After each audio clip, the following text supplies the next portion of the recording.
Hello and welcome to the Pickwatch podcast. I am Joyner, the football scientist. You might remember me from my 14-year stint with ESPN where I covered the NFL and fantasy football. I'm now on the independent path via my website, thefootballscientist.com, and I'm also doing a weekly pick'em article for Pickwatch. My Week 5 picks went 8-6, which brings my 2020 season mark to 54-22, or a 71% win rate. Here are my Week 6 picks. Each section details which team is predicted to win and provides a quick summary of why that selection was made. The picks also contain a confidence value for each selection based on a 1 to 10 scale, with 10 being the most confident and 1 being the least confident. Now on to the picks. Let's start with Chicago at Carolina. Matt Rhule has done an incredible job with the Panthers as Carolina has racked up 3 straight wins without superstar Christian McCaffrey in the lineup. The Panthers' defense is a major reason why, as over the past 3 weeks, Carolina ranks second in points allowed per game per TeamRankings.com. The Panthers' passing attack has also shown tremendous improvement, with Robbie Anderson and DJ Moore both playing very well. The Bears' rushing attack has been non-existent in its last 2 games, as Chicago posted a total of 63 rushing yards in that span. Combine these trends with the Bears scoring 20 or fewer points in 3 of the past 4 games, and it equals a Carolina pick with a confidence level of 4. Imagine if you could get 100-1 odds on one of the highest confidence level games of the week. It'd be crazy not to take those odds, right? Well, that's exactly what you can get in DraftKings Sportsbook's introductory 100-1 odds promotion. Just click on the link below to sign up, make a minimum $5 deposit, pick which Week 6 game you want to apply the 100-1 odds to, and if you pick the winning team, you could turn a $1 wager into $100. Here's an interesting matchup: Cincinnati at Indianapolis. The Colts finally returned to earth last week as the Browns' powerhouse offense controlled the game and put Phillip Rivers into unfavorable situations that showed the downside of his risk-taking ways. The Bengals do have the makings of a superb offense, having scored 30-plus points in 2 games this year, but they've also posted 304 or fewer offensive yards on 3 occasions and 70 or fewer rushing yards 3 times. The Colts do have some injuries on defense, but even with those ailments, they should be able to return to form this week and post a convincing win with a confidence level of 7. Now let's take a look at Detroit at Jacksonville. Minshew mania isn't the phenomenon it used to be, as the Jaguars have lost 4 straight in part due to their offense having 7 turnovers in that span. Jacksonville's defense is also to blame, as the Jaguars allowed 127 points in those losses. That defensive performance has been even worse over the past 2 games, as Jacksonville gave up 991 offensive yards in those contests. Detroit's defense has been equally bad, but the Lions' offense should be healthy following a bye week and thus can turn this game into a shootout. High-scoring games are usually a 50-50 proposition, so the Jaguars get this one via home field advantage with a very low confidence rate of 2. This should be a high-scoring game: Atlanta at Minnesota. Last week's 1-point loss to Seattle was the Vikings' second 1-point loss of the year, but it came with a silver lining in Minnesota's defense allowing a season-low 314 yards against one of the best offenses in the league. Atlanta's offense got out to a great start earlier this year, but the injury to Julio Jones has led to the Falcons posting fewer than 300 net passing yards in 4 straight games. Atlanta's abysmal pass defense gives the Vikings the most favorable pass defense matchup of this week and should offset the loss of Dalvin Cook, so Minnesota gets this pick with a confidence level of 5. Here's a game we've been waiting for more than a week for: Denver at New England. There are myriad reasons to pick the Patriots in this one. Bill Belichick has 2 weeks to prepare for whichever young quarterback the Broncos end up with under center. Denver's defense has allowed 26 or more points in the past 3 games and generated 0 turnovers in 3 out of 4 games. The Broncos' offense has committed 8 turnovers for the season and 2 or more turnovers in each of the past 3 contests. New England has rushed for 185 or more yards in 3 games this year and should be able to keep that trend going against a subpar Denver rush defense. Add this to it being a road game for the Broncos, and it equals a very confident New England selection with a confidence level of 7.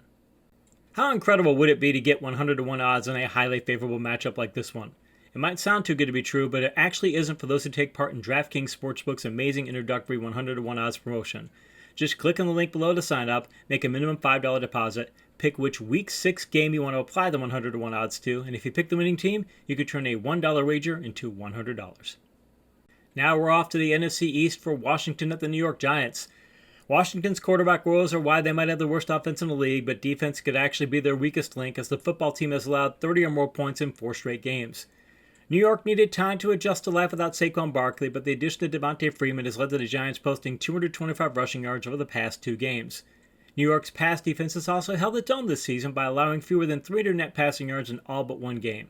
It's not difficult to see New York rack up a high point total against Washington, but it's tough imagining Washington doing the same, so the Giants get this one with a solid confidence level of 5. Next up is an interesting matchup of Baltimore at Philadelphia. Outside of the Kansas City contest, Baltimore's defense has been superb this year, as the Ravens have allowed 17 or fewer points in every other game and a single-digit point total in 2 contests. This platoon has also forced 10 turnovers this year and should add to that total against the risk-taking Carson Wentz. The Ravens' aerial attack has been non-existent, as they have tallied fewer than 200 net passing yards in 3 of the past 4 games, but they scored 27 or more points in 4 out of 5 contests this season. The Eagles used effective game planning over the past couple of games to gain a win over the 49ers and nearly pull off an upset at Pittsburgh, so they have a chance to win, but the Ravens' significant advantages assure that they end up as the pick in this one with a confidence level of 7. Next up is what might be the game of the week, Cleveland at Pittsburgh.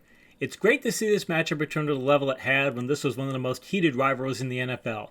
Cleveland is no fluke, as the Browns are arguably the best run-blocking team in the league. That ground game dominance is why Cleveland has racked up 32 or more points in 4 straight games despite not throwing for 300 net passing yards in a single contest. Pittsburgh counters this with the best pass rush in the league and arguably the strongest rush defense in the NFL. The Browns' defense is nowhere near as powerful as their offense, as that platoon has allowed 30-plus points on 3 occasions. Combine that with this being a home contest for the Steelers, and it equals a Pittsburgh selection, but only with a confidence level of 3. Now we're off to the AFC South for Houston at Tennessee. Last week, Houston showed how much of a difference a coaching change can make, as the Texans set a season-high in offensive yards and points and a season-low in rushing yards allowed on the way to a convincing win over Jacksonville. The Titans were equally convincing in a dominant win over the Bills on Tuesday night that showed that the COVID-19 situation was only a speed bump for this resilient club. Houston's earlier rush defense woes could return when facing the Titans' power rushing attack, so Tennessee is the pick here by a comfortable margin with a confidence level of 5.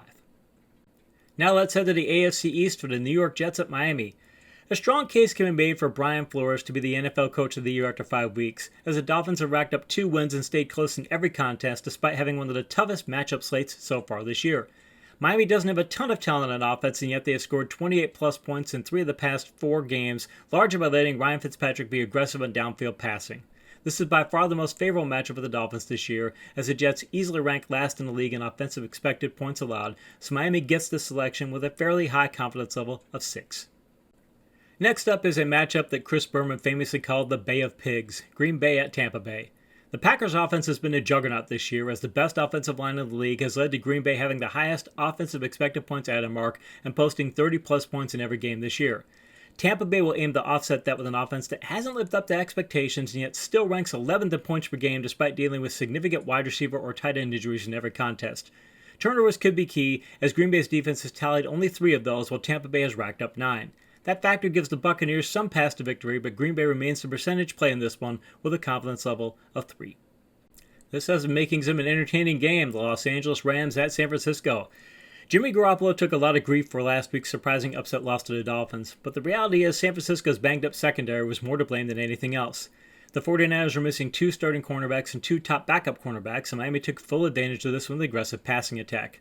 The earliest injury reports indicate that San Francisco could be without as many as 5 cornerbacks in this contest, which is a terrible place to be when facing a Rams offense that might have the best quartet of receivers in the NFL. This makes Los Angeles a fairly strong pick in this matchup with a confidence level of 6. Here's the first of 2 Monday night games, Kansas City at Buffalo. Last week's loss to the Raiders showed why the Chiefs have been going all out to avoid getting into shootout contests, as Kansas City is now 5-4 in shootout contests over the past 2 seasons. The Bills also have concerns about their Week 5 showing, as the Titans' defense may have given the rest of the league a blueprint about how to deal with Buffalo's heavy use of 3 and 4 wide receiver sets. This contest will come down to if the Bills can turn this game into a shootout that favors their current approach. The Chiefs have been so good at preventing games from going in that direction that the pick lands in their column, but by a very small margin with a confidence level of 2. We close out the week with the second Monday night game of Arizona at Dallas. There's no doubt that the Cowboys' offense will take a big backward step following Dak Prescott's ankle injury, but it's worth noting that Andy Dalton averaged over 10 yards per attempt on 11 passes after taking over when Prescott got injured last week. Dalton was a quality NFL starter for many years and has what might be the best starting wide receiver trio in the league, so this offense will still be potent. The problem for Dallas is Arizona's offense has racked up 400 or more yards on 3 occasions and could put up 500 or more yards against the Cowboys' abysmal defense. That factor is enough to place this selection into the Cardinals column with a confidence level of 3.